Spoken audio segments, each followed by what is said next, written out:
Right, we're now recording and I'm going to share slides. Thank you, Nicola. So welcome everyone to our third webinar for Impact for Ventures. This one's about teaching the theory of change. I'll run through the housekeeping quickly because it includes in there that we're recording, but you already know that bit. So housekeeping, please put yourself on mute when you're not speaking. Select gallery view in the top right-hand corner so that you're able to see everyone's face. And feel free to type questions in the chat function at the bottom of the screen and I'll respond to them. And just again, note that this call is being recorded. So the agenda for today, we will do a quick refresh from session 2, and then we're going to cover facilitating a theory of change workshop. So in the last session, we talked about the theory of change and what it is and the role that it plays. This session, we're going to talk again about the theory of change because it's the fundamental, core, important framework that we're using. But we're going to cover how you facilitate the theory of change to get the information from your organisation and support them through it. We'll talk about some of what you could do outside of a workshop, so other ways that you could gather that information to develop a theory of change. And we'll finally link it up to other frameworks at the end. So the learning objectives for the session to understand how to facilitate that theory of change workshop. What are the key elements of the workshop? What are the key outcomes that you're looking for from the workshop? And understand some key facilitation principles, some tips and tricks. We welcome anyone to share their facilitation tips and tricks at that point as well. And things that we've learned along the way to make a theory of change workshop flow and keep extracting the information that you need to inform the theory of change. We'll talk about understanding the key steps the different workshop participants need to undertake outside the workshop, including engaging stakeholders and different stakeholder engagement approaches. And finally, understanding the relationship between the theory of change and some other frameworks like the Sustainable Development Goals. If you can't hear me at any point during the webinar, also please let me know. I'll do my best to speak louder or hold the microphone closer to my mouth. So, quick recap. In the last session, we covered the theory of change. Sorry, I'm just getting a little bit of sound coming through. Can I ask you to please all check that you're on mute if you're not speaking? Thank you. So, quick recap. The super simple theory of change. We talked about how there are different components that make up a theory of change, and the most important thing about a theory of change is that there's a logic that runs through it. So a logic that links the activity that you're doing with the change that you want to see or the outcomes that you want to see. And the different components that make up the theory of change, including starting with the issue, identifying what activities you're doing. Sometimes, if it's relevant and not confusing and distracting, including the outputs, linking up to the outcomes, the short-term, medium-term and long-term outcomes, and finally leading to the impact. And that's the good result, the thing that you want to see at the end. We shared with you the example of the parenting program. I'll bring that up again because it's just a simple, good example that we use through this one as well. The issue is that parents weren't supported to be strong parents. An activity is that they run a parenting program. The stakeholders, the people/planet, are the parents and the children because the children are the ones that the program is designed to benefit. The outputs are X number of parents attend Y number of sessions. The short-term outcomes are that parents gain tools and parents gain confidence, leading to those parents spending more positive time with their children, reading to their children more, leading to increased cognitive development, which leads to children arriving at school ready to learn. Any questions, comments, reflections on theory of change generally? or perhaps following the seminar, some things that you've reflected on since the seminar, since the seminar where we discussed the Eat My Lunch theory of change. I have a quick question. When I was doing our own theory of change, I found it maybe hardest to like distinguish between medium and long-term outcomes. I wonder if you had like some advice or general rules of thumb. Yeah, good question. There's the theory of change is a tool, a framework for you to use however you want, however works best for you.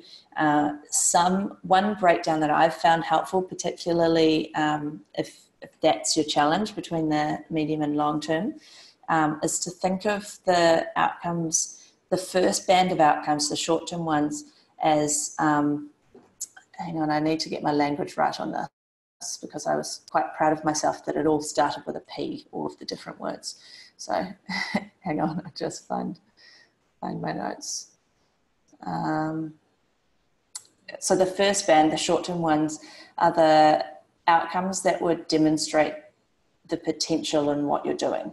So if you were to gather data against those outcomes, you might start to be demonstrating that, yes, we can see potential here. The middle band, the medium term, are the ones that show progress. So they're the ones that show that you are moving towards your long-term goal. You're not just in the potential phase. And then the final ones are the proof. So that's kind of very solid evidence that you've achieved the goals that you're trying to achieve.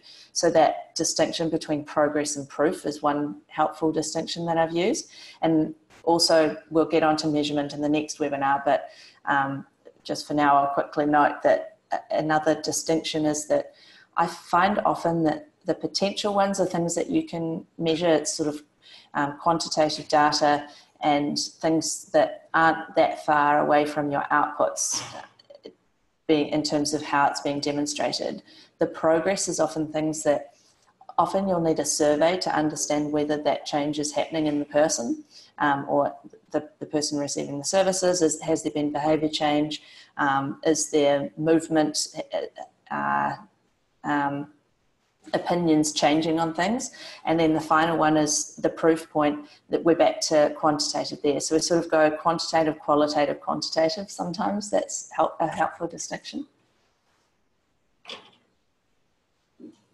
Great, thank you. That's really helpful.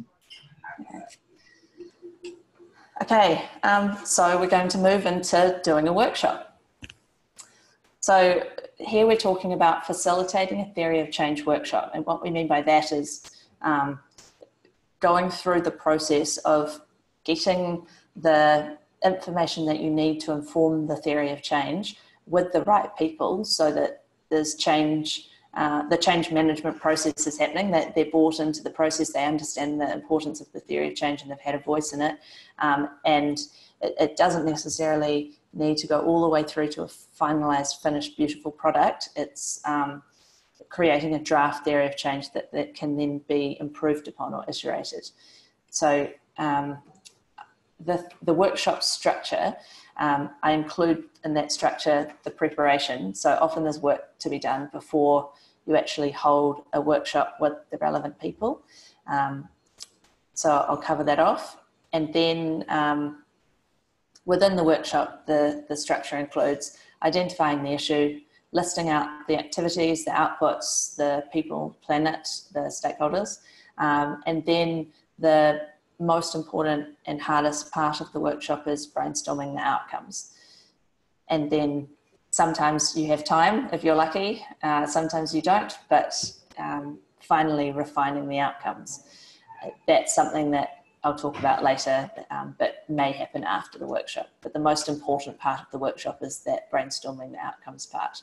So the earlier part of the workshop structure is designed so that you've got the foundations in place, you've got all of the information up there visible for everyone to see, to reflect upon as they try to identify what the outcomes are that are happening as a consequence of those activities in response to that issue with those people.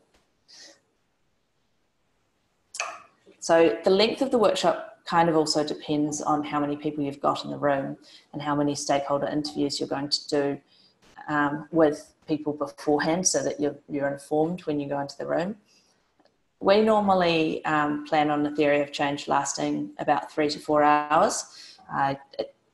I've done theories of change where it's been a whole day workshop. I've done it where it's actually quite short because it's bringing together a lot of insights gathered through interviews beforehand. But as a rule of thumb, we sort of say 3 to 4 hours is a good amount of time. And this is just the overall structure, but we'll dive into it in more detail now. So the workshop preparation, I mentioned that sometimes you need to do work before the workshop. We find it helpful for the facilitator to do some research before the workshop so that you've got,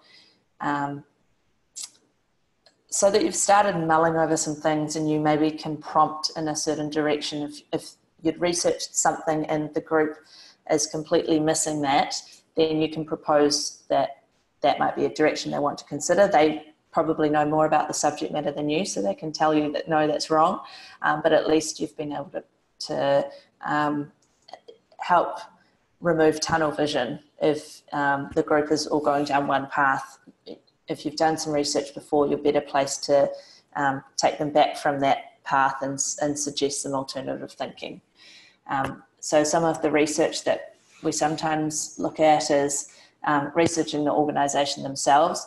It's I often find that just using the internet and doing some Google searching puts me in the position of someone who would be wanting to research that organisation, and I can then share with them what an outsider has viewed them as from what's available. So if that perspective is wrong, if that opinion that I've gathered about them is wrong, then that's a good insight for them to have. Other research to do before the workshop might include some stakeholder consultation, so some interviews with the community. That's generally best practice. Sometimes time constraints don't allow it, but if at all possible, I strongly recommend that before the workshop you try to understand who the community is that this organisation is operating in, and ask them who they're connected to in that community, who's receiving their services, who they could speak to properly understand what change they're making. Preferably, you can invite some of those people into the workshop. That's great because then their thinking's in there. But if that group's too large and it's hard to identify a representative of that group into the room, then you can go out and do some focus groups or try to get into the community to properly understand what's changing. Thinking about who needs to be in the room, we normally say it's good to have a group of about 9 people in the room so that you can have some good conversation going. Depending on the organisation, it's good to have some frontline workers, some people receiving the service, and some leadership team. Preferably some people that have kind of been around for a long time and might have been able to see change over time. But that number can be flexible depending on how many people are around who would really be able to share some useful insights. We say it's best to not have all staff just for them to be on the journey, because that's maybe too many people in the room, but that's one where you play it by ear. Sorry, I've just got some interesting notes here. I want to make sure that I don't lose any of them.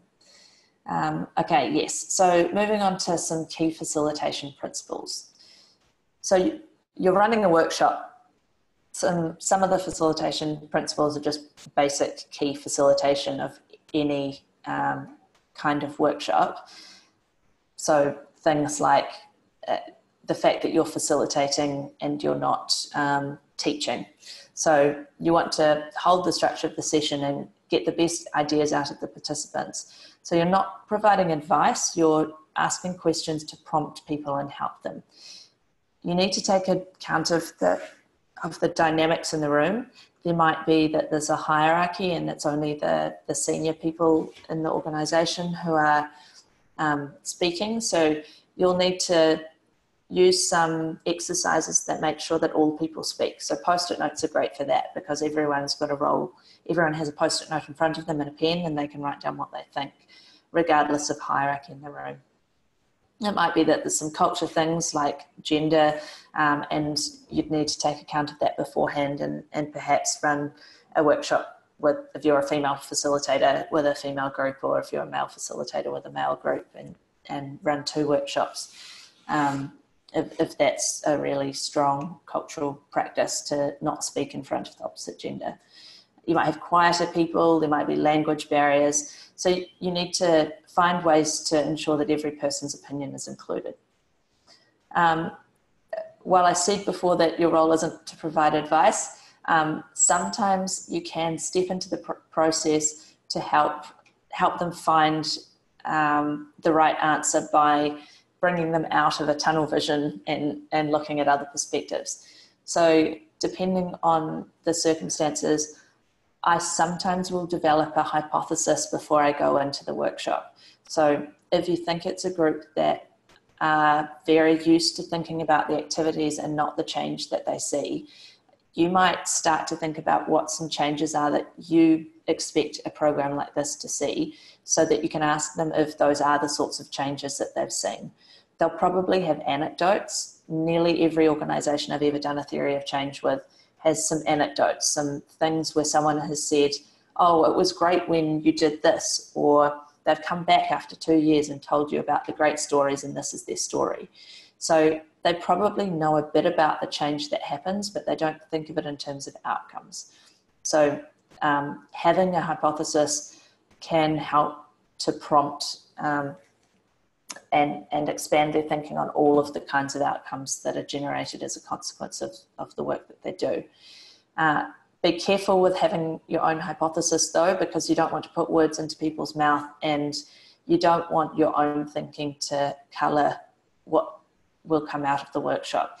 The theory of change should be a reflection of the change that they think happens because of the work that they do, or the ultimate, the golden point is the change that the actual beneficiaries say they've experienced because of the work that's been done. So the allocated reading for this module suggests that pure facilitation doesn't include advising or being part of the process, but again, we recommend that when conducting theory of change workshops, you'll get better results if you get involved in the process yourself. You might want to see yourself as a participant, so you could sort of see yourself in the role as perhaps a funder who's done a Google of the organisation and only has that perspective to go on. And so you're not holding yourself as any more knowledgeable than anyone else in the room. You're just throwing some opinions around based on what you recognise as a limited amount of knowledge about the organisation. So that reading, that allocated reading for this module also includes some key things such as room dynamics and other things that you need to consider. Any other general facilitation tips people have to share? I'll get into more detail later on some facilitation tips specific to theory of change, like how to use the post-it notes and things like that, but we'll leave it at this for now. Okay, so that's some housekeeping or background information, but now we'll dive into the actual workshop. So moving on to understanding the issue. So imagine you've got your room set up. You've got your nine or so people there spread around tables. I often have them, sorry, this isn't specifically talking about understanding the issue, but I'm just talking about some more of the just general dynamics. So I normally have the group sitting around tables where they could kind of discuss amongst themselves if possible. If it's a small enough group, you can have everyone around one table. If you think that that would be intimidating for some quieter people in the group, you can split into a couple of tables so that discussion is easier. You've got post-it notes and marker pens in front of everyone, and you're relatively informal, so that it's more of a conversation. So the first thing that you try to cover off is this understanding the issue. So normally this is one where I get the whole group to discuss it. It's not post-it note one. So you want to make sure that the venture actually understands the problem that they're trying to solve. If they don't understand the problem, they probably don't understand what outcomes will lead to change. And if they don't understand the problem, then you might want to use a problem tree exercise with them. So I think of this issue often as being the bookend. I mentioned it in the last one. So the issue and the impact are the two ends of the bookend.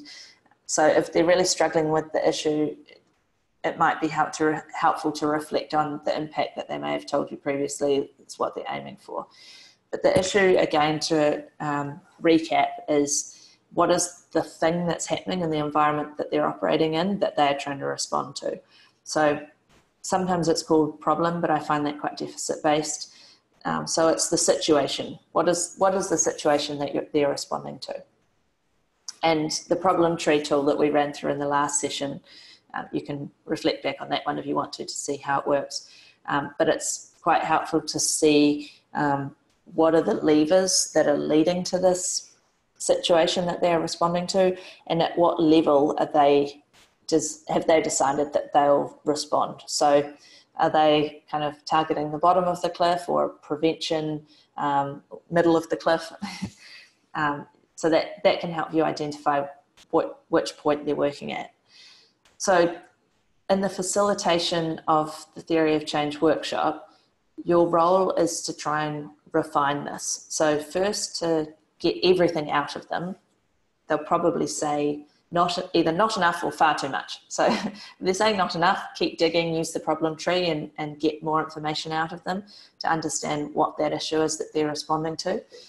If they've said too much, then write it all up on a whiteboard and then stare at it with the group and see if you can quickly summarize it. This is a key skill for a facilitation, to be able to observe what you've heard and try and refine it on the spot if possible. If not, just keep it as a long list, and you can say the line that's one of my favorites when facilitating a Theory of Change workshop. This process is iterative. We can park this for now and we'll come back to it later. But I think it's helpful to have it up there and visible. So if possible, refine it and come up with a sentence of what the circumstances that they're responding to. If not, keep your long list, but make sure it's up on a whiteboard and visible for the group to be able to reflect on as they come to the outcomes later on. Again, any questions or comments as we go, please feel free to jump on in.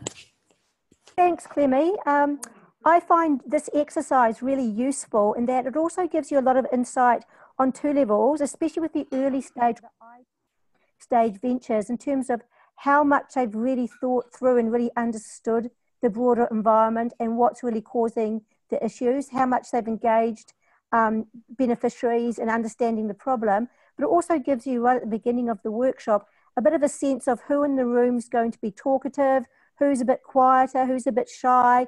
It's like a really nice warm-up exercise to sort of shape the way the rest of the workshop goes forward. So really nice exercise as well. Yeah. Thanks, Nicola. And I've just responded to a question Abigail's had.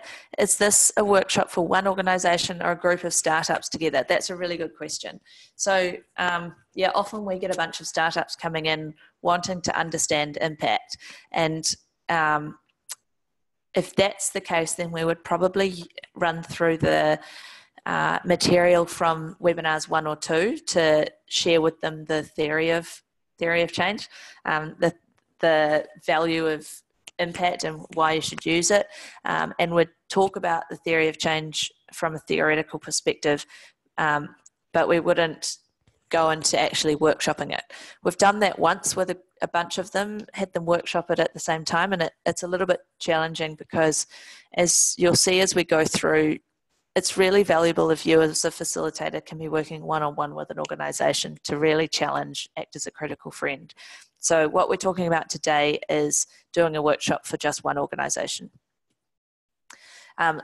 Even if you don't have the resources to be working one-on-one with an organisation, we think it's helpful for you to know how this process works for when you are talking at that more theoretical level. You can share some of these tips and tricks with them if they're wanting to do it themselves. So you might share with a group of them how to do it so they can go away themselves and do it and act as their own facilitator, or have someone external come in and facilitate, but they at least know the process.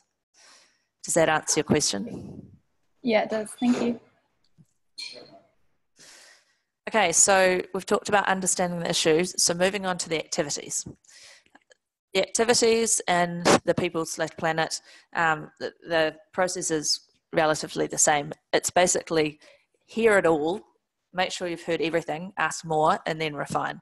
So you want to start by, so this is about the ventures identifying the key activities they do in order to generate their outcomes and the impact. So for example, with Eat My Lunch, this was the organisers, volunteers preparing a lunch and providing that lunch to children who need it. So the challenge I often find with working with doing a theory of change workshop is they haven't really grouped their activities into a short list. So there might be, and because of that, they often leave some really valuable things out. They might also be limited to things that are the big headliners, or if they've previously been a contract-based organisation, they might limit themselves to what was in the contract, but not the extra value add activities that they did on their own time because they knew it was really having impact, but no funder was ever going to pay for it, so they didn't include it in their thinking of what their activities were. So you can share some of those things with them, and hopefully that will encourage them to share more of what they do. So the goal here is to make sure that you've got everything in there. Your Google searching might have indicated to you that they're doing something else that they're not including, so prompt them on that and get them to talk more about certain activities that you're not seeing them share that you know that they're doing. And yeah, try to really get that long list going. The only exclusion to the long list is that you don't need to include business practices. So back office functions that any organisation has, like doing the accounts, doing people management, payroll, volunteer management, that sort of stuff isn't an activity that you need to include because it's there for every social enterprise has those functions. So you've got your long list, you haven't got your business functions in there. If possible in the session, try and refine the list. So identify some sensible groupings that would make sense to anyone reading it, that those sorts of activities would be grouped together. So for Eat My Lunch isn't a great example of that because they've got one obvious activity, but hopefully that makes sense to try and reduce it down to a list of, say, 3 core activities that encompass a bunch of the other things if they are doing a whole lot of things. If they're doing more than that, then that's a good discussion point as well. They're really potentially spreading themselves pretty thin, or if they're really a big organisation and it makes sense to be doing all of those things, it might make more sense to cluster the theories of change. So do a theory of change for all of the activities that relate to their children stakeholders, or do all of the activities that happen in one place, take a place-based approach. We've done theories of change with organisations that are running 40 different programs, and in those ones we clustered it around the stakeholder and then rolled it up into a high-level theory of change that went across the whole organisation once we'd done those clusters. Okay, so once you've got your issue listed up on the board, on a whiteboard, or you can do it on butcher's paper and then pin it up on the wall. You've got your issue listed, you've listed your activities and you've crossed things out, so you've got a nice short list, and then moving on to the people/planet. So again, develop your long list. The important point here is to include the stakeholders that are materially affected. Remember I said that that's a particularly unhelpful term and there is no better one. Basically what you're trying to do is include the stakeholders that the program is designed to benefit.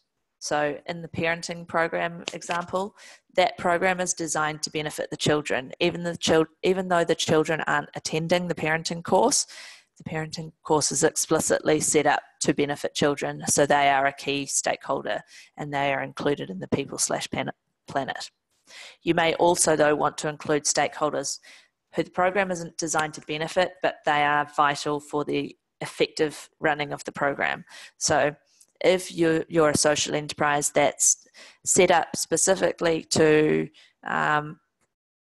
support a local community and do some advocacy work to change government policy in that area, because that will achieve some of your outcomes to benefit that community, then the government will be a key stakeholder for you, because you need to see changes from the government in order to achieve your goal. So you've got your long list, you knock out those that aren't materially affected, and then you refine, try and group them again into a sensible grouping. Okay, so the outputs. Use your discretion on whether to discuss outputs in the Theory of Change workshop. If it's a group that are new to the whole concept of outcomes and their thinking is mostly in activities, it will be a shift for them to switch from thinking about activities to outcomes. They may get distracted by the concept of outputs, and that might be where their thinking ends. So they may switch their thinking from activities to outputs, because that's the thing that they sometimes collect data on and report on. But moving on to outcomes could be a challenge if they stay focused on outputs. Conversely, there might be some people in a room who just, when you get to talking about outcomes, all they do is share with you outputs. And at that point, it can be helpful to say, great that you're sharing these things. We would normally call them outputs. And at that point, you might choose to include an outputs column. So then you can help to distinguish between the outputs and the outcomes, because you've got different places that you're writing them on the board. And you'll soon see that there's nothing written underneath the outcomes column, but you've got a heap written under the outputs.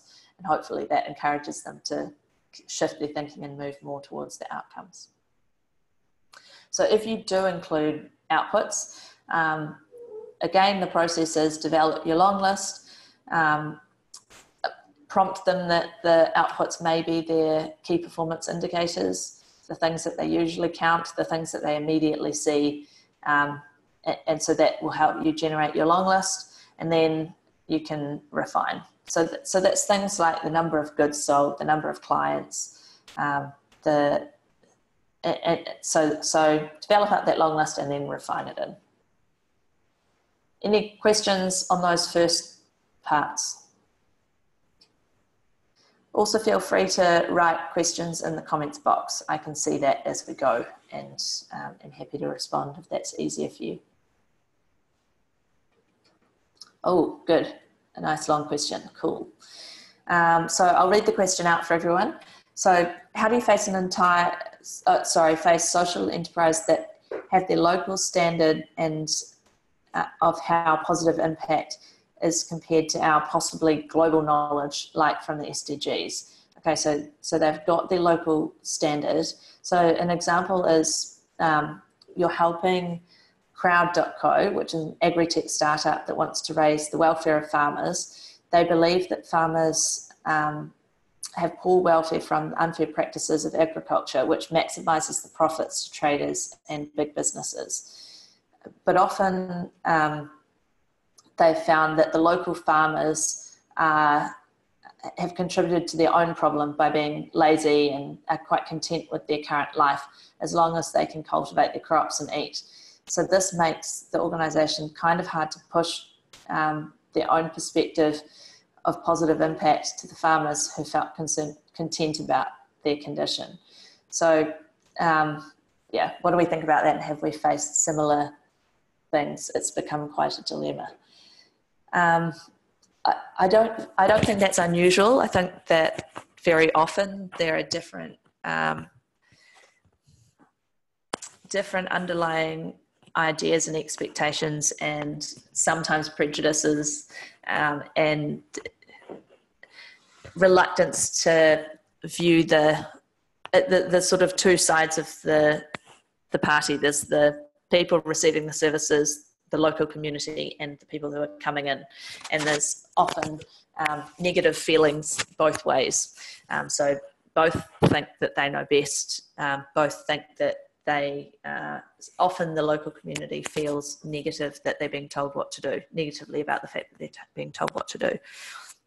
So in that case, I would definitely recommend that you hold focus groups before holding the Theory of Change workshop. Even if the farmers have that idea in mind, that they are reluctant to participate in some of the things that this organisation is doing, it's really important to hear why that is. What might be perceived as lazy could be disinterest because they actually are interested in other outcomes. So the only way you can learn about that is by speaking directly to the farmers. And you might, if that's the case, it might be that the way you facilitate those conversations is to start really big. So we'll talk about stakeholder interviews later on, and I'll give some examples of where I've done that. But generally, I'd say that the focus groups or the stakeholder interviews, you just go in and you just ask the question, what outcomes are important to you? What things matter to you the most? And if they aren't talking about farming practices, they're talking about, oh, it's the education of our daughters, or it's our healthcare, or it's seeing that things don't change, or it's we just want to be left alone. Whatever it is, just start big and try and identify what the outcomes are. Then if you're getting good conversation there, you could say, well, what change do you hope to see because of this program? So what would good look like? What would be positive changes coming out of this program? So I think, yeah, it's a difficult situation that you're in, but holding the conversation separately at the start and then bringing it together is probably the best advice. We've got another question here. If they don't have many KPIs, should you encourage them to think about what the outputs should be, or just focus on what they're already measuring here? So yes, if they don't already have KPIs and they're not already concerned by outputs, I'd just leave it. I think the most important, it can take up time in the workshop. You've got limited attention of people. The most important thing from a workshop is to understand the outcomes and what really changes. Then the next phase on from that is working out how you can measure those outcomes that they've identified as being the priority outcomes. And at that point, you can circle back around and start to talk to them about what things they're seeing that they could measure. But yeah, if they're not already concerned by outputs and KPIs, I wouldn't include it in the Theory of Change workshop. Next question, should we encourage people to figure out as many beneficiaries as possible, or focus just on the ones they think benefit? That's a good question. And so many organisations have this ripple effect. So they are benefiting a core group, and then that core group is benefiting because of the change that's happening. So the core group might be the parents. Because the parents are benefiting from the parenting program, the children benefit. Because the parents and the children are benefiting, external family members, extended family might be benefiting. The school might benefit because the children arrive at school ready to learn. The healthcare department might benefit because those parents are more aware of the benefits of taking the children to see the doctor and getting immunisations. So you can see how far it could quickly go. We say don't include too far out. Keep it to the ones that the program is specifically designed to benefit. So don't include the school, don't include the healthcare department in that one. Only include the things that the program is set up to benefit. Or if you think that it's going to be really important for telling your story and you really think that you will see significant change in the health department, then even though they seem removed, the program is specifically designed to benefit the health department, and so you will include them. That's generally my rule of thumb. Is the program actually set up to benefit those beneficiaries? If not, then don't include them. Okay. So another comment, keen to hear my experience on facing that kind of case. Okay, I'll tell a little story on where I faced a conflict between the community and the people who were coming in. So an example is in an Aboriginal community. So unfortunately, the Australian government is and the Australian public in this community, so the non-Aboriginal people in this community were once voted the fifth most racist town in Australia. So that they had a proud record of racism in this community, and that wasn't benefiting the Aboriginal population in that community. I was in this community doing a project for the Australian government, and the Australian government was asking for this program to be done to know whether they should continue to fund broadcasting service in that community. So there was some mistrust by the government. They thought that the program that they were running was had been good as they designed it, but they wanted to. Some people within government wanted to cut the program, so they needed to know whether it was actually resulting in anything good. They had put such strict controls on how the money must be spent that they hadn't been hearing what was good about the program because they'd had a narrow view of what should be coming out of the program. So we went and spoke to the Aboriginal community who were really reluctant to speak at all. So we tried to hold a theory of change workshop and didn't have enough people showing up. So we went and spoke one-on-one with Aboriginal community members, and we asked them to talk to us about what changed because of this broadcasting service. And that was really confusing for people as well, but not only because of the language barriers and the fact that English was the seventh language for some of these people, but also because eventually we learnt that the thing that they liked about the broadcasting service is that things didn't change because of it. So it was the one thing that kept their culture alive and didn't remove their culture. We then started to hear that the broadcasting service was doing all sorts of other crazy things, like doing funeral booklets for people or helping people get jobs. And as we started to hear these things, we understood why the government hadn't understood the benefit of this program, because they hadn't been hearing of all these ancillary benefits. So when we heard more about that, we heard that actually the broadcasting service, or a radio company, was actually responsible for 80% of the hiring of Aboriginal people in the community, because they matched people up with mining companies and other organisations in the area that were looking to hire, and they provided a safe space for those interviews to happen. Aboriginal people didn't feel safe going into any of the other buildings in town. They weren't welcome there. And so by providing that safe space and helping people write their CVs, they were responsible for 80% of employment. And so we were able to bridge that divide by speaking separately first and then bringing it together. The broadcaster themselves were really nervous to share their story because they didn't think that the government would keep funding them if they heard that they'd been spending their time doing all of this other stuff. Hopefully that's an interesting example of where, if you dig deep, you can start to hear some interesting things that neither side had been willing to share with each other beforehand.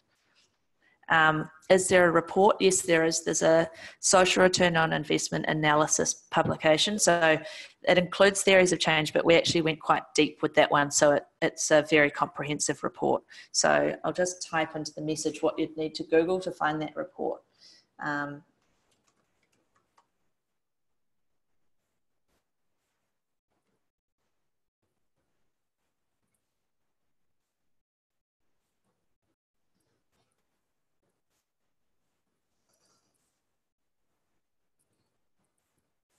Okay, so I've typed into the chat function what you could search to find the example of that broadcasting report.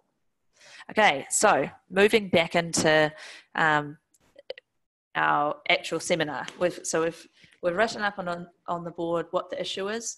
We've written up what the activities are. We've written up the people, the stakeholders, and depending on whether you've chosen to do it or not, you've written out what the outputs are. So now moving on to the hardest part, the outcomes. So I've got a nice squiggly little diagram there for you to help think about the process. Okay, sorry, just quickly going back to the comments. You can't see what to Google. Is it possible to share with all? Sorry, you're right, I shared it privately. Okay. Share with everyone. There. Okay, so we've got our squiggly line here. I'll take you through what the steps are.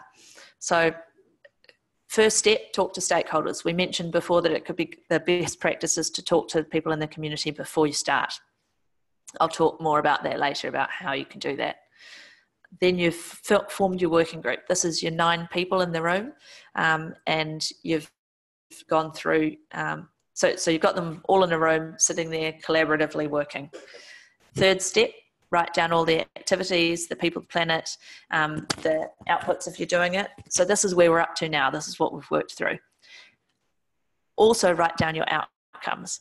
But for the outcomes, I generally suggest that you use post-it notes. You get everyone in the room write down on post-it notes what changes because of this venture.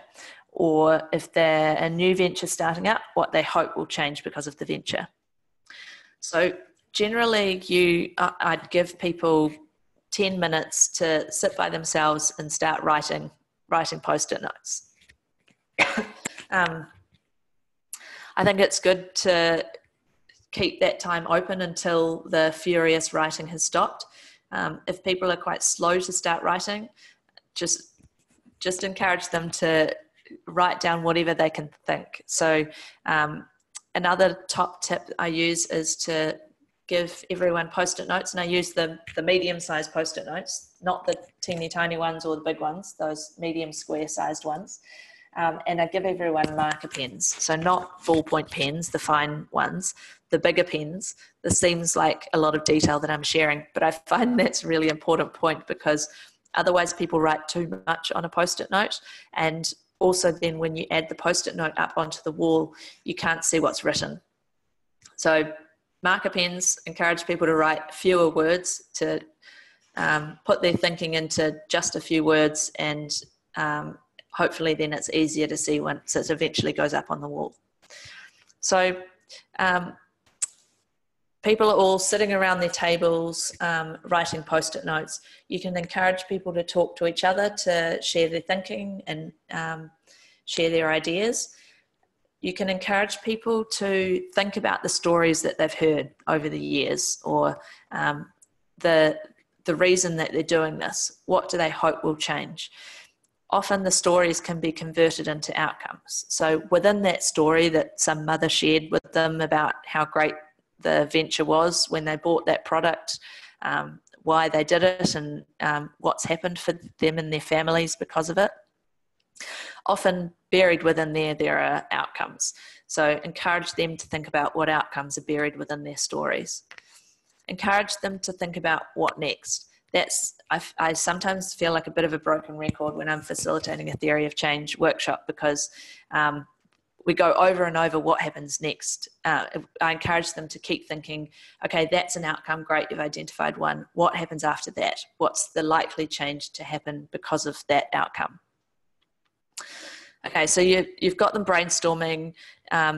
You then, once they've written all their post-it notes on the table, I then encourage them to share them with me. So there's a number of different ways that I would do this. I'd ask them to either take turns reading out the outcomes to me, and maybe they'll explain why they've put that, and they'll then pass each outcome over to me as they've read it out, and I will quickly do the thinking of, is that short, medium or long term, and I'll put it up on the board.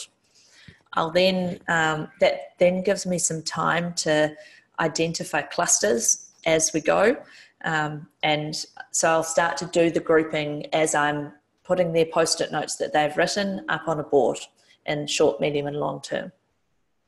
Another way you can do it, if you think that will be too unwieldy or you're not confident enough yet to try and group it as you go, is to have the whole group just put their post-it notes on the wall or on a big table or even on the floor if that's the only space that you've had. Put them all together and ask the group to cluster them themselves. So the easiest clustering that can happen is short, medium and long term. So you can have the whole group and get really engaging, and often you'll find that sort of 3 people are more active, and the post-it notes are great because you can move them, and so as a group you're trying to identify which of those outcomes are short term, which are medium term and which are long term. It might be that, as is often the case, they haven't got enough long term ones because they're thinking quite short term, so you'd encourage them to think more about the long term and fill in the gaps. Okay, so at number 4, you've grouped the outcomes. You might also, if possible, try and group them around clusters, so some key themes that are emerging. Those key themes could be relevant to a particular stakeholder. It could be that they're geographically based. Feel free to use a different post-it note as a kind of a summary outcome to identify what that cluster is about. So often there'll be a heap around confidence, and so you can just chuck in confidence in a different coloured post-it note as your summary post-it note for that cluster. So if you've managed to group the outcomes and you've clustered them, you can then start to identify some links between the outcomes. Which cluster is leading to which cluster, which outcome is leading to which outcome.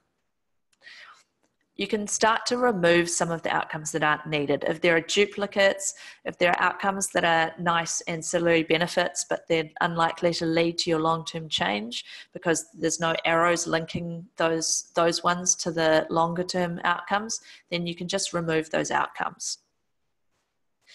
So what you're working towards is trying to identify what are the priority outcomes.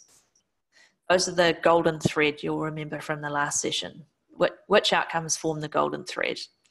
And then look for any gaps. The whole thing should be logical. So the short-term outcomes should be, certain short-term outcomes should be leading to certain medium-term outcomes, leading to certain long-term outcomes. And if there's a gap in the logic there, you can add in an outcome, even if it's something that you're not going to achieve. You can put it as a different coloured post-it note, and that might be an outcome that a partner would achieve. So you're identifying that we can only achieve our long-term goals if our partners do this vital thing. For example, you might be a venture that's set up to support employment outcomes. So you run a cafe that employs local people that weren't otherwise able to get employment, but you can only employ 5 people at a time. What you need is for the hospitality industry in the region that you're working in to be keen to employ your staff after you've trained them up and given them all of the skills that they need to be successful in the industry. So another outcome in there could be that local hotels hire our staff. And then that leads to long-term sustainable, fulfilling employment for the people that you work with. So finally, you should get to the point where you can read the priority outcomes out in order from left to right with the words, and this will lead to in between. So this short-term outcome will lead to this medium-term outcome, which will lead to this long-term outcome, and that's your compelling story of change. Any questions or comments or thoughts on this slide? This is sort of the crux of it. So hopefully it makes sense, but I expect you to have questions, so feel free to ask them. I'll move through some slides that dive a little bit deeper into a couple of those points. So brainstorming, that's what's happening when people are writing their own post-it notes, but also once they've given you the post-it notes and you challenge them, you take them in a different direction and say, okay, you've talked a lot about this area. In my Google, I saw that you're also doing this stuff. Tell me about those changes. Or other programs that I've seen who work on employment outcomes also find that there are outcomes happening for people in their family life, or in their confidence, or in what's happening because they're now earning money. So prompts like that can help them to extract more outcomes. So we've got a question about, I think it's about talking to stakeholders first. So startups need to talk to stakeholders first. Yes, I think anyone would benefit from speaking to stakeholders first. Particularly startups need to know what the community actually wants. Otherwise, they are designing a program to benefit those people without knowing what those people think about it. You know, it's that story of the people who, the people in the community might actually have some answers about how to solve a particular problem. And if you just ask them, then you might design a program that works really well because it leverages their thinking as well. So the question is, startups do still need to talk to stakeholders first, and then you can work with them to develop their theory of change based on their data collected from stakeholders. That's correct. So do the stakeholder interviews, hear the story of change that people actually want, and then you develop the theory of change using that thinking. So all of the stories from the stakeholder interviews, you'll convert into outcomes that you put up on the wall. So moving on to, brainstorming rules here apply. Such things like there's no such thing as a bad idea, more is better. So just encourage people to use up as many post-it notes as they can. Things that might seem like silly ideas, just get them all out there. You don't have to censor as you go, just get people to write a lot of things, and they can build on things with each other. So someone might put one idea and then someone else might think, oh yeah, that reminds me of something else. So right at the start, you're not worrying about grouping, you're just encouraging them to get more and more thinking more and more. Lots of post-it notes is good. Okay, so onto facilitation. The main one of the big challenges for people is making sure that everything is an outcome, not an activity, on the post-it notes for the outcomes. So keep asking what changes because of that, and then what happens. Encourage people also to think about the positive outcomes and the negative outcomes. So what are the potential negative things? Like in Eat My Lunch, a potential negative thing was that the children could feel negatively stereotyped and ostracized because they were the kids that needed a free lunch. So write those down as well. And we've got the short, medium and long term, and as I said before, use those medium-sized post-it notes.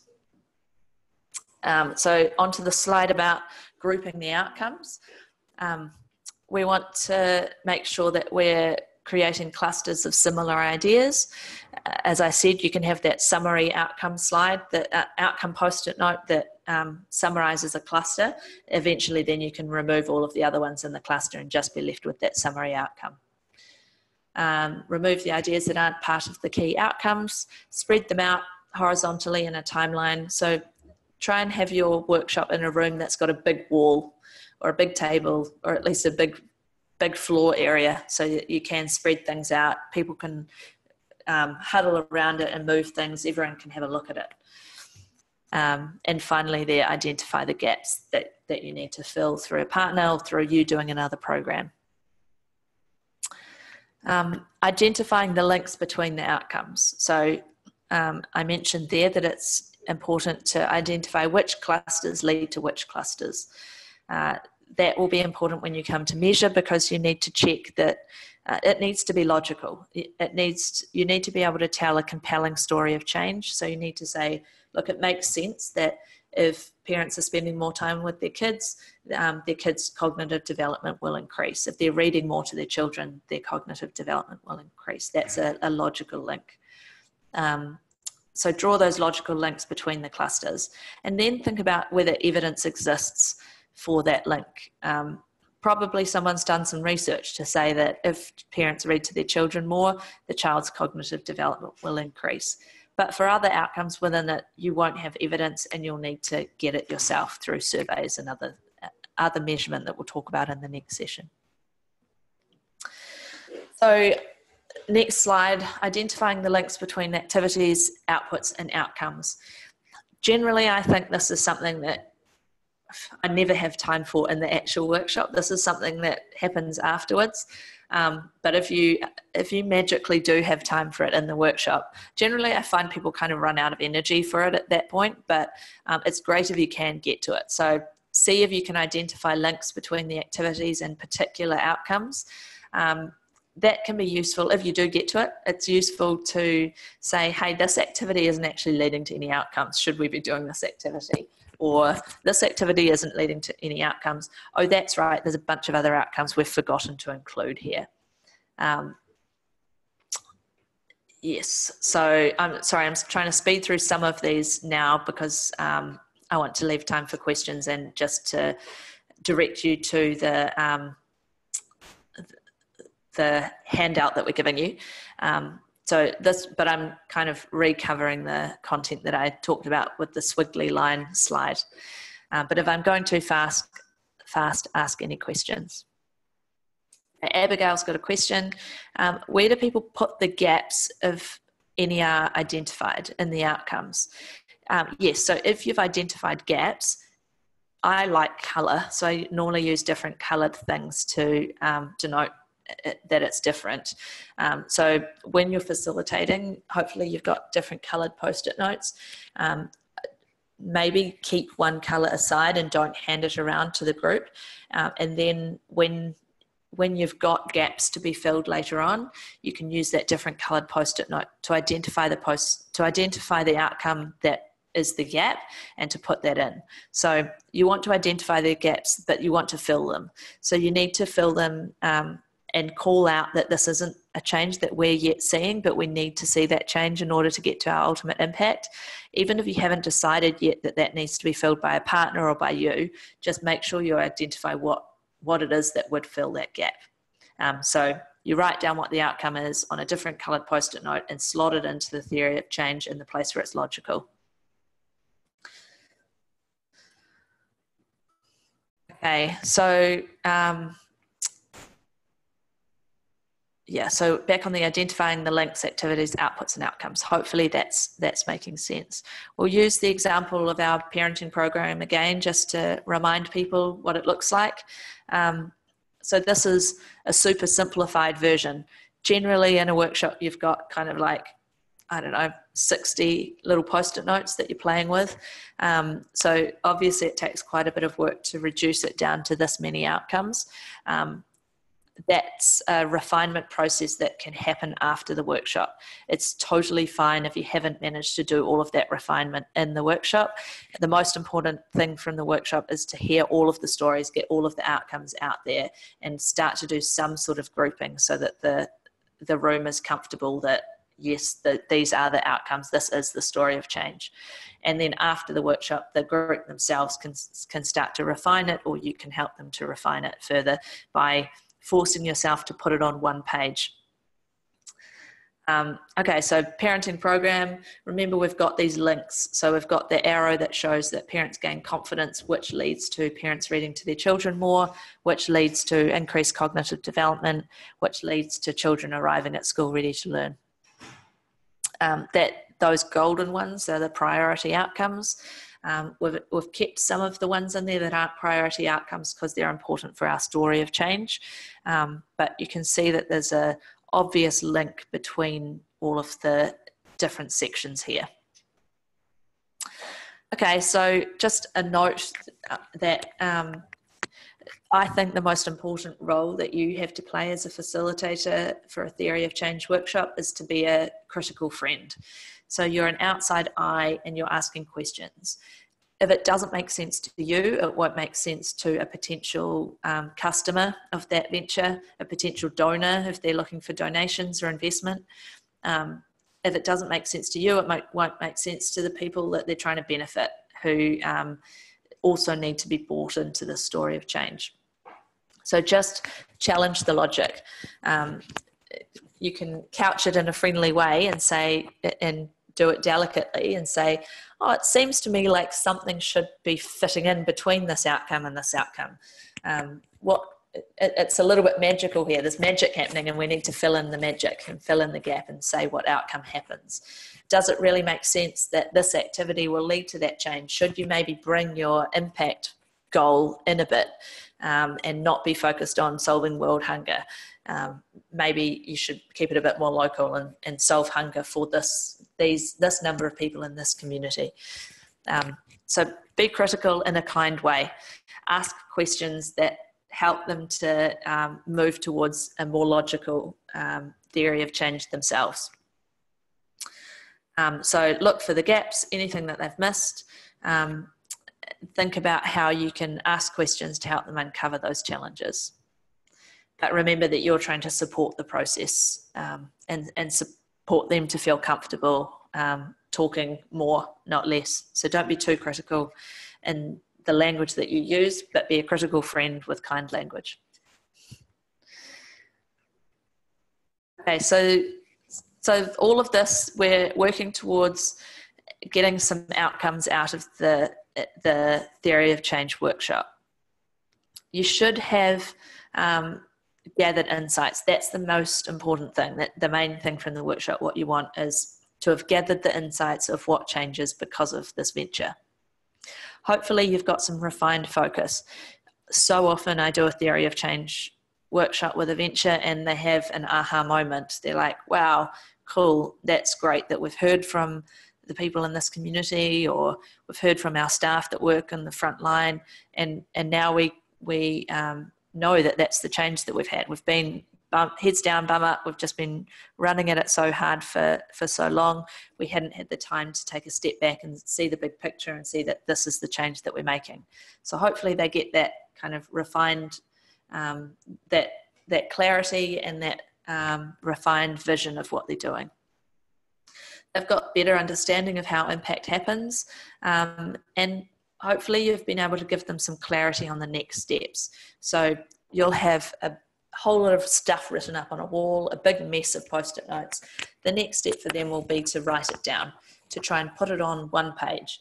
So that's why you've been refining it as you go all the way through, so that it can fit on as little as possible, and it's a simple story, compelling story.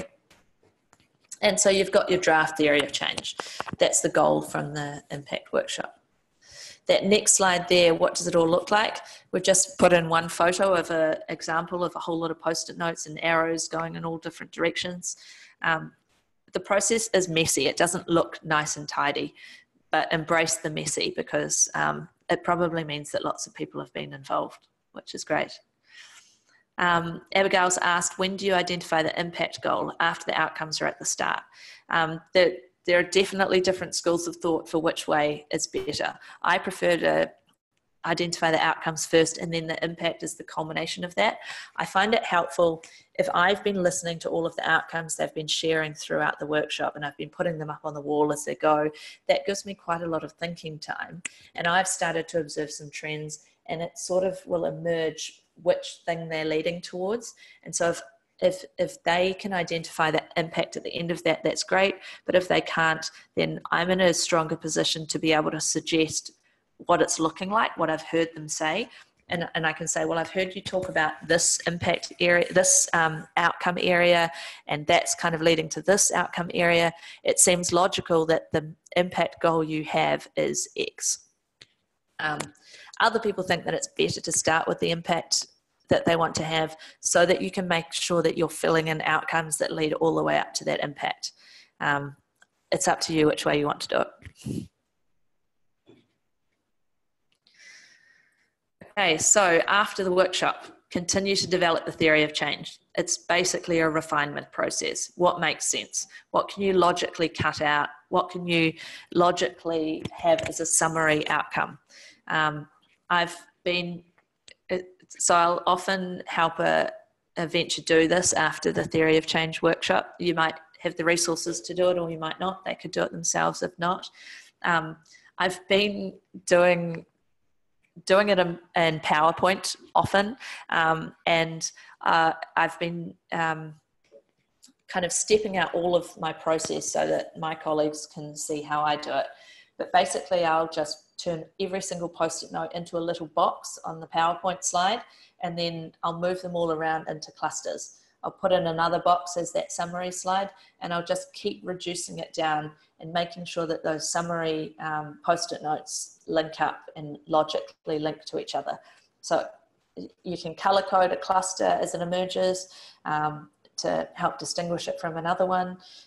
You can have headings to help you identify whether it's short, medium, or long, or some other grouping that is relevant to you. You can also have horizontal headings. So headings are vertically and horizontally to show how, if there are kind of bands that are emerging within your theory of change.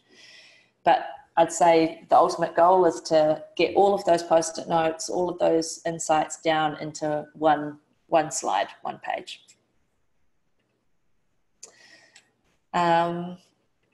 Okay, so what we've talked about here is running a theory of change workshop. What if you can't do a workshop? So you just can't get the people together and the right people together in a room. You don't have the confidence to run a workshop. It would be culturally inappropriate to have all of the people together in a room. For whatever reason, if you can't do a workshop, it's still possible to use this thinking and go through this process. So what you do, I think, is hear the stories separately. So basically that all of the insights that you're gathering, you just ask it one-on-one in an interview. You ask them generally those first setup bits, the issue, the activities, and the people/planet and outputs of you doing it. You can do that with the organisation itself, with the venture. But the outcomes, you do doing stakeholder interviews. So, or you can do a survey if that's the only way you can get access to that community. What you're trying to do with those interviews is ask what changes. So that next slide again highlights that. So you can do stakeholder interviews to learn about what changes for people, and you can also use the interviews to learn about those other things, but generally I'd say use the venture. So on to that next slide of how to do stakeholder interviews. The main thing that you want is for the stakeholder interviews is to understand what changes for stakeholders. That's what outcomes are, but often people in a community won't know what you're talking about when you use jargon language like outcomes. So the key question to ask is if you've already been exposed to this venture, or if you've used them in some way, what changed for you because of it?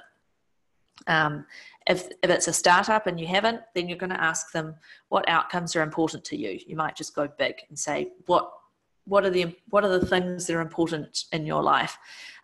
If this venture were to set up doing this activity, what would you hope would change for you because of it? What would you hope would change for your family because of it? Choose a diverse selection of stakeholders. Don't just use the people that are family members of the venture. Try and go a bit broader and challenge the venture to introduce you to a broader range of people. If possible, have 2 interviewers when you're doing those. So you've got someone that can really engage be there present with the person and just having a conversation, not having to take notes the whole time. And then separately you can have a note taker. Unless that would upset the dynamics and it would be intimidating for the person to have two people, then just do what you can and try and remember what you can and scribble it frantically down afterwards. Basically observe cultural protocols and what makes the person feel most comfortable. Use a neutral space, push gently, all of those good exercises. For some people, the interview might be 10 minutes. For some people, it might be an hour because you've got to develop rapport first. Another thing you can do if you can't, if you're struggling to understand what changes because of a venture, because you can't get enough people talking, is to dig up evidence. So find research and evidence that supports the logic of your logic model. If you're doing a startup parenting program, there's going to be a heap of evidence out there for you, but it might not be relevant to your context. So just remember that whatever evidence you dig up, you need to put that lens on it. Is this appropriate and relevant in the community that I'm working in?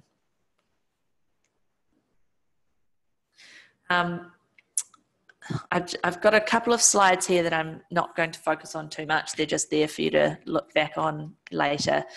But just to note that a theory of change is just a framework, it's just a tool, and you should use it however works best for you. So I quite like that a theory of change is flexible enough that it can build for failure. It can include in there that it's not all rosy and things don't change positively all the way along. You can anticipate that people will fail along the journey, and the theory of change can support them to loop back in earlier on in the process. I like that it can be culturally appropriate. It doesn't need to be linear. It can be circular. It can denote waves of change. It can, we've done theories of change that model the geographic contours of a particular community so that that community would feel like it was their story of change. Others we've done around a circle of that community's sports game because and used sports jargon to talk about the different waves of change that happen. So use it as it works best for that community. Make it visual. And another thing that I like about it is it can be a goal-setting tool. So design it for the stakeholders that will need to read it. And often for a venture, even though it might not feel like it as they're trying to grow and attract investment or customers, I think that the primary audience should be the people that they're seeking to benefit. And so I think it's really great when a venture designs their theory of change to communicate to those people, this is the change that we're trying to create with you. And we invite you to challenge us if we're not doing it, if we're not achieving it. So it creates transparency. Just a quick note that the theory of change can be useful regardless of what stage the venture is at. If they're just at idea stage, it can help them to challenge their thinking on whether this is actually something that the community would want. At the startup phase, it's useful for them to have a refined story to tell people that they're going around seeking investment from, trying to sell their products to, or the community and themselves. It gives them a clearer story of change. And at the growth stage, it's the foundation for gathering evidence to show whether the work that they're doing is actually having the impact that they want it to. So I'll skip over those next 3 slides about idea stage, startup stage, and growth stage. But it can also be useful for people that aren't just ventures. We use theory of change with all sorts of organisations, corporate social responsibility teams, charities, anyone who's trying to create positive social or environmental change. So the theory of change, as we've talked about, has short, medium and long-term outcomes. Those long-term outcomes you might find sounds start to sound slightly similar to some of the outcomes in frameworks such as the Sustainable Development Goals. Depending on the context that your venture is operating in, it might be really useful for them to align their theory of change with some of those broader frameworks so that they've got, so that it's easier for them to tell funders or others how they are aligned with those funders' goals. So the simplest, easiest way to do that is to have the outcomes in those frameworks in mind as you're doing your theory of change, so that you can say, yep, it's that one of the Sustainable Development Goals, which is, which is our ultimate impact goal. The only qualifier to that is to say, be careful about not claiming too much. Don't go too far just because it's one of the SDG goals. If that's not feasible for your venture to ever be achieving that goal, then don't worry about including it. Do what's right for the venture, even if it means that you haven't linked up to that framework. Okay, so here's an example of a more complex theory of change, just to show you that it doesn't need to be too simple. You can include arrows and different lines going through your theory of change, different waves to tell the story properly. Use all sorts of visual things to make it work for the venture. Okay, I've just got a question here from Abigail. How do you plan your interview questions? Are there some quick, common, standard questions to start from? Yes, definitely. The standard question is, what changes? What changes because of this program? Or what do you hope will change? And basically, it's just a listening exercise from there on. It's your role as a facilitator to turn their story into outcomes, but I don't think you need to be prescriptive in having an interview guide, because really what you're trying to hear is their story with reference to that venture. So you can keep it simple, keep the interviews simple and just hear the stories, and later on write them down into outcomes. If you're hearing some stories and they sound vaguely similar to some outcomes you would expect to see in the theory of change, then you can kind of prompt in that direction, or you can ask them, great, well, so you talked about how this changed for you, what happened then? So same as in the workshop, what changes and then what? Okay, so back to the slides and the tools. So we've provided you with a presentation to use with ventures. Nicola, if you wouldn't mind just really quickly just skimming through it so they flash up on people's screens. It's essentially the slides that we've run through with you, but in a format for you to use with ventures. So hopefully it's... Claire, before we do flick through them, I'm aware that our time is basically up, but we are recording the video. So if you have enough time, we'll continue through those slides. I understand that some people will need to jump off if they've got other commitments, but I'll get the video up on Slack as soon as I can. And then you and I can continue with whoever else can stay on the line, but anyone who needs to jump off can jump off. But before we do that, I just have a question for the group, and maybe you can see their chat responses. This is really important for the next homework assignment, which is due Tuesday, May the 7th. And the slide deck we're about to go through is the slide deck we're giving to you as a PowerPoint, so you can modify it and use it how you best want to use it for that. I'm just curious, how many of you have actually organised a venture to do this with? You don't have to put your hand up publicly. Even if you want to write a private note to Clemmy, it would be good to get a sense of who's lined up and ready to do this. And on that note, I'm going to unmute myself. Like I said, if you don't feel you can stay on now, I will get the video for the rest of this, or this whole video, up on Slack as soon as I can. Okay, Clemmy, I'm unmuting and putting it back to you. Thanks, Nicola. Great. So we've got the handout here.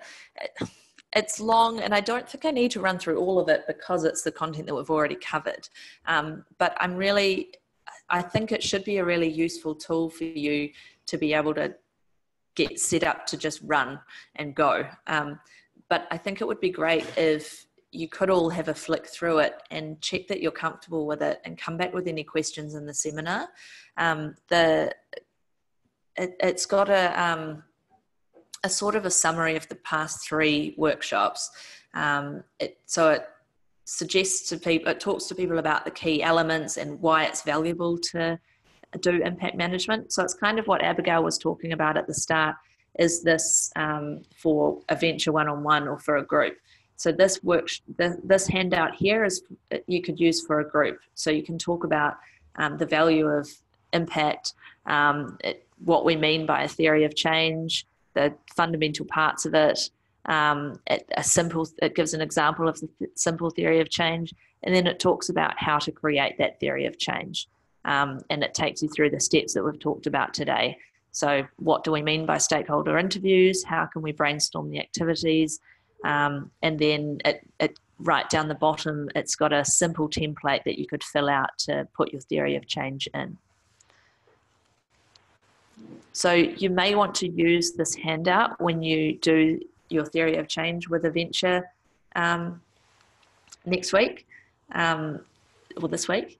And I welcome any feedback on whether you find it helpful, whether you've been able to use it or not. Can I just, to hopefully make you feel comfortable, let you know that for the workshop that you're going to do with a venture, we don't expect you to have a beautiful theory of change done at the end of it. As I said, the most important point to get to in the workshop is to have put the post-it notes of the outcomes up on the wall, and as a group, you've looked at those outcomes and you've done some kind of grouping. You've got some theory within your theory of change, some logic that links certain things to other things. So any questions or thoughts on that?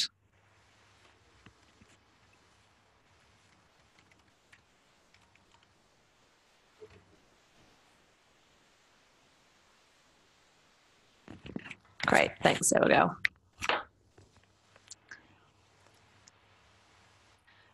It may seem a little bit intimidating that you're about to go into doing a workshop, but I think it's kind of fun. Like, generally people like talking about what they do, and you're just there to listen and aggregate and facilitate them telling more of their story than what they'd already said.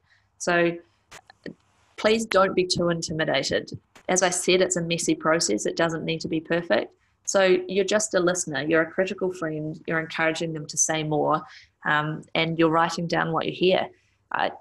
It's a really nice role to have. You don't have to be an expert on anything. You just need to be able to listen, and people like having it reflected back to them what they've told you. So you should have a happy audience, and it's really good practice to just start doing it, just start doing them.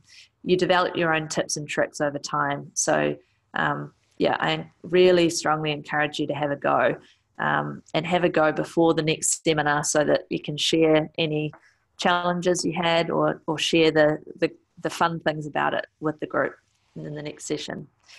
If you really, really can't find a venture to do it with, I still encourage you to do it with your team, and make your team members be participants, and try and do it for yourselves or for a venture that you know well.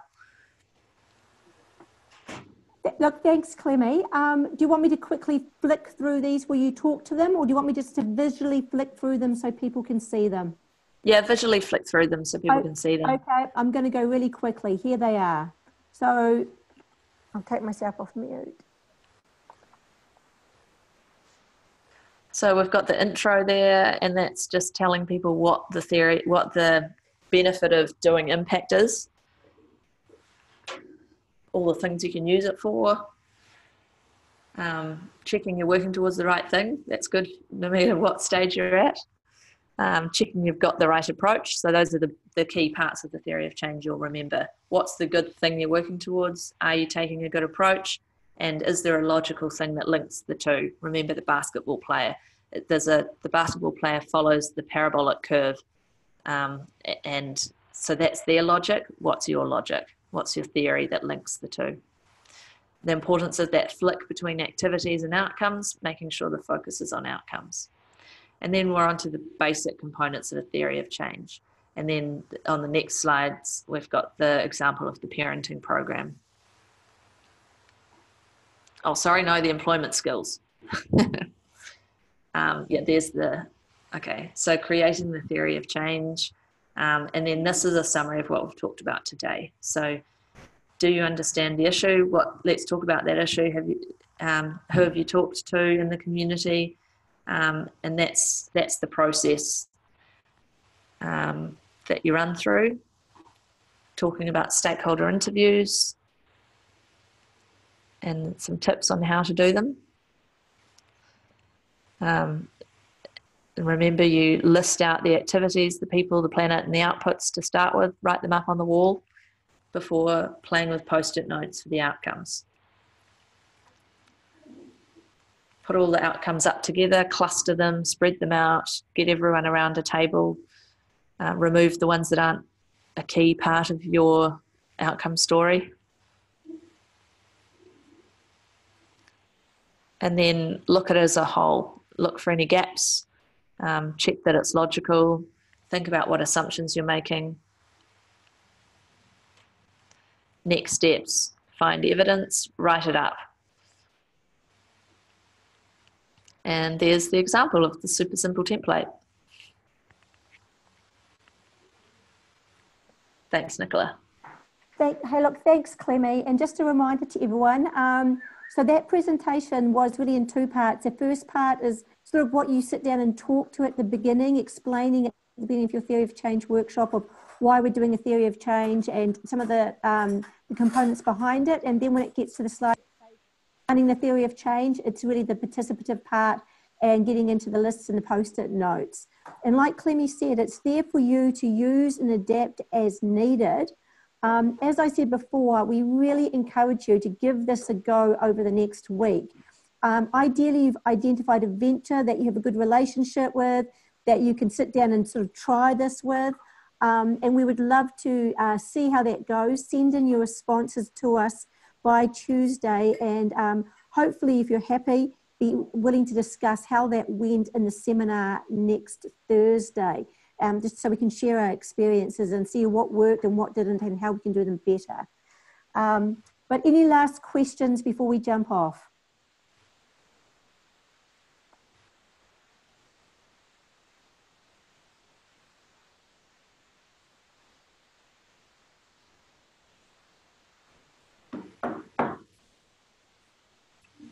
No, I think that's a wrap then. Thanks everyone for participating. Thanks, Clemmy. We had you talking so much you almost lost your voice. I did. There's one question popping up by the look of it.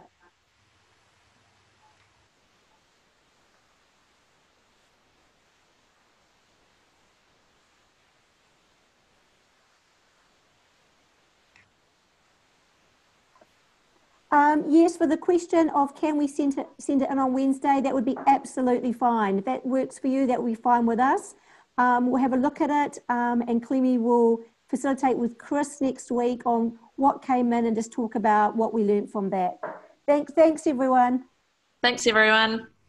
Thank you, Clemmy. Bye-bye. Thanks. Bye.